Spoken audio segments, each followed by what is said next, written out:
Halo, assalamualaikum warahmatullahi wabarakatuh. Selamat sore ya buat teman-teman semuanya. Khususnya yang selalu menanti ataupun menunggu tentang video terbaru ya. Gini kayak mana ya? Eh, ini banyak banget ini sebenarnya. Pertanyaan seperti ini saya juga nggak tahu ya. Ini lahir atau terbentuknya dari mana saya juga bingung. Tapi ini terus-terusan sampai detik ini itu terus-terusan datang silih berganti baik ke saya ataupun ke tim yang lainnya. Itu pertanyaannya gini, DC datang ke rumah itu telat berapa lama Mbak? Ya. Dan pertanyaan ini nyaris dari dulu tidak pernah berhenti. Ya, seakan ini sudah menjadi spesifik dari orang yang gagal bayar pinjol. Ya, spesifiknya itu adalah ciri khas orang yang gagal bayar pinjol. Pasti pertanyaannya akan ada itu, DC datang ke rumah nggak? DC datang ke rumah telat berapa lama sih? Ya, DC kalau datang ke rumah benar nggak mempenjarakan atau mempidanakan kita? Itu saya kan sudah menjadi spesifik sendiri gitu. Jadi kalau ada kita orang mendengar misalnya si A lagi gagal bayar pinjol tuh, pasti kita bisa duga si apa sih sedang ketakutan debt collector mau datang ke rumah. Ya, kita bisa menduga dari situ. Tapi ini yang mau saya bahas hari ini, dari mana lahirnya sebenarnya pertanyaan yang seperti ini sehingga ini tidak pernah terputus-putus dari dulu gitu loh. Ya, dan ini kita bahas hari ini. Buat teman-teman semuanya silahkan disupport dulu channel.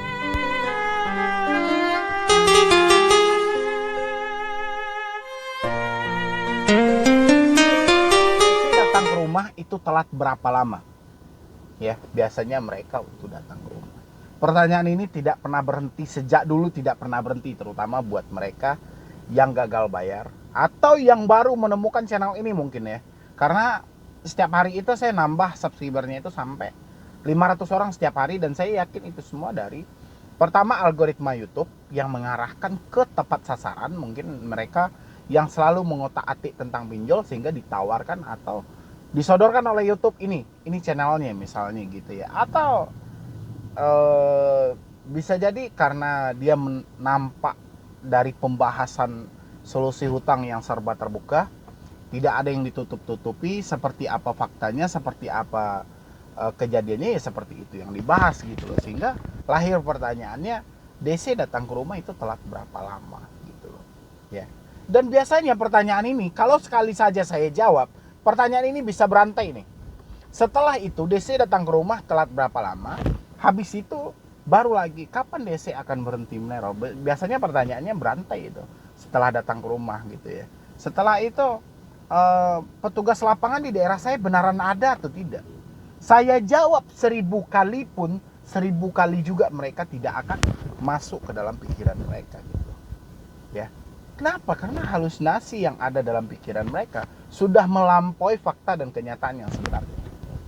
Ya, dia membayangkan sosok wajah yang sangat rumit kita bayangkan dengan akal normal ya, seperti wajah-wajah yang di WA, orangnya besar, kekar, hitam, pakai tatoan atau kayak mana lah gitu loh. Jadi orang-orang yang telat bayar pinjol biasanya dia menghayal hal-hal yang seperti itu. Ya. Ketika hayalan itu terbit dari pikiran mereka, mereka juga takut sendiri gitu loh. Ya, bayangin, mereka yang mikirkan, mereka yang menghayal, mereka yang membayangkan, dan mereka yang takut sendiri. Ya, habis itu yang dipaksa untuk menjawab siapa? Saya. Mereka nanti bertanya baik ke tim saya maupun saya, benar atau tidak. Ini biasanya pertanyaan dibentuk oleh pikiran dia sendiri, tapi dia mau cari pembenaran kepada orang-orang, meskipun nggak ke saya lah, orang-orang yang ada di YouTube kan banyak itu orang-orang yang memberikan solusi juga di YouTube. Pasti orang-orang itulah yang akan menjadi tumbal hasil dari permainan pikiran PS hati yang tidak sinkron. Akibat apa? Foto tadi, foto yang mereka lihat di WA tadi, ataupun sepenggalan kata yang mereka simain dari chatan WA tadi. Mungkin mereka diancam, ditakut-takut, ya gitu. Oke, jadi dia simpel. Pertanyaannya simpel. Orang-orang yang bertanya tentang DC pinjol datang ke rumah telat berapa lama? Oke. Yang Anda bayangkan, mungkin, ini mungkin ya, coba lihat di sebelah sini. Ya, coba Anda lihat dulu di sebelah sini, mungkin ini yang Anda bayangkan. Ya. Yang akan datang belum ada yang seperti ini, belum ada gitu loh. Coba teman-teman yang sudah pernah datangi debt collector legal, seperti apa manusianya?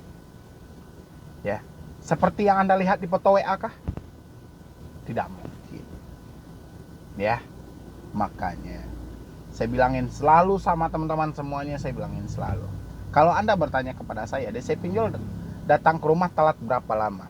Saya tidak bisa menjawab pasti dari cerita Anda atau dari pertanyaan Anda. Ya, pertanyaan Anda itu lahir sebenarnya dari hasil drama dan cerita yang Anda munculkan sendiri dengan halusinasi Anda dalam pikiran Anda ya. Saya tidak bisa jawab itu. Ya. Bukan saya tidak mampu. Nanti saya bilangin, oh biasanya itu 2 minggu sudah datang. Nyatanya 1 bulan belum datang, 2 bulan belum datang. Biasanya itu 3 hari udah datang. Nanti udah 2 minggu lebih nggak datang juga. Saya bilangin mereka nggak akan datang. Tiba-tiba datang. Ya. Tapi PR kita ketika gagal bayar pinjol, bukan masalahnya bukan masalah itu. Ya.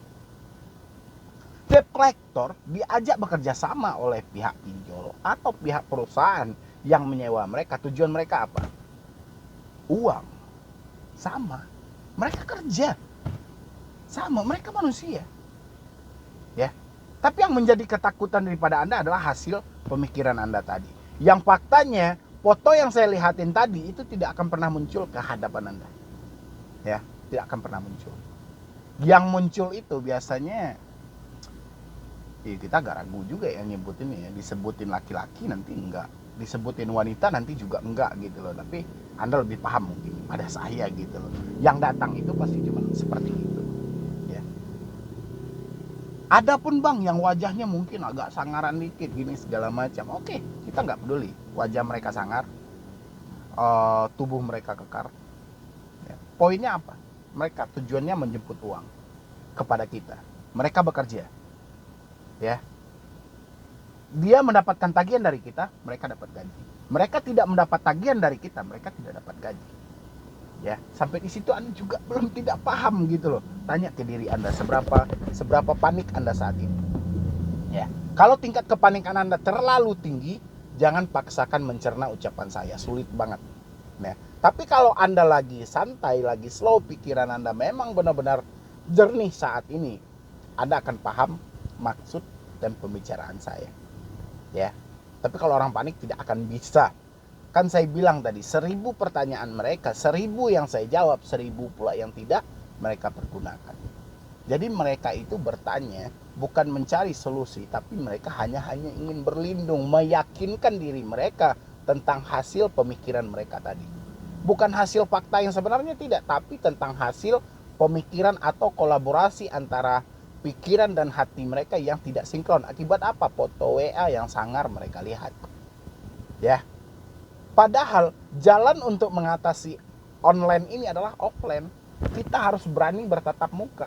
Dan sekarang pertanyaan Anda, DC datang ke rumah telat berapa lama? Menandakan bahwa diri Anda takut. Ya. Lain hal kalau Anda bertanya kepada saya, Bang, sepanjang saya melihat video abang, saya sudah menyatakan dalam diri saya siap menanti kedatangan debt collector. Saya angkat jempol 2 itu sama Anda gitu, 2 gini ya. Saya angkat jempol 2 gitu. Tapi kalau pertanyaan Anda seperti tadi, meskipun Anda menunjukkan bahwa Anda berani, tapi dengan tanda pertanyaan Anda seperti tadi masih menandakan bahwa Anda ketakutan. Jadi hati-hati buat teman-teman semuanya. Ya, mungkin dari saya cuma itu aja. Jernihkan pikiran Anda kembali, jangan terlalu panik, jangan terlalu stres. Insya Allah badai ini pasti berlalu dan Anda pasti akan bisa menghadapi ini semuanya. Jadi ingat selalu moto saya itu, lebih baik kita malu saat daripada hancur selamanya. Biarkan data Anda disebar, biarkan Anda diteror, toh akhirnya kita akan menyelesaikan hal ini secara offline. Kita akan bertatap muka dengan mereka. Nanti kita juga akan tanya pertanggungjawaban mereka tentang penyebaran data gimana, tentang pengancaman gimana. Kita juga akan bertanggungjawabkan gitu loh. Kita akan tanyakan hal itu kepada mereka. Ya. Mungkin dari saya cuma itu aja, terlebih dan terkurangnya saya mohon maaf, terutama buat Anda yang bertanya. Jangan panik dan jangan stres lagi, ya. Jadi sekian dulu dari saya, Medi Broni. Wassalam.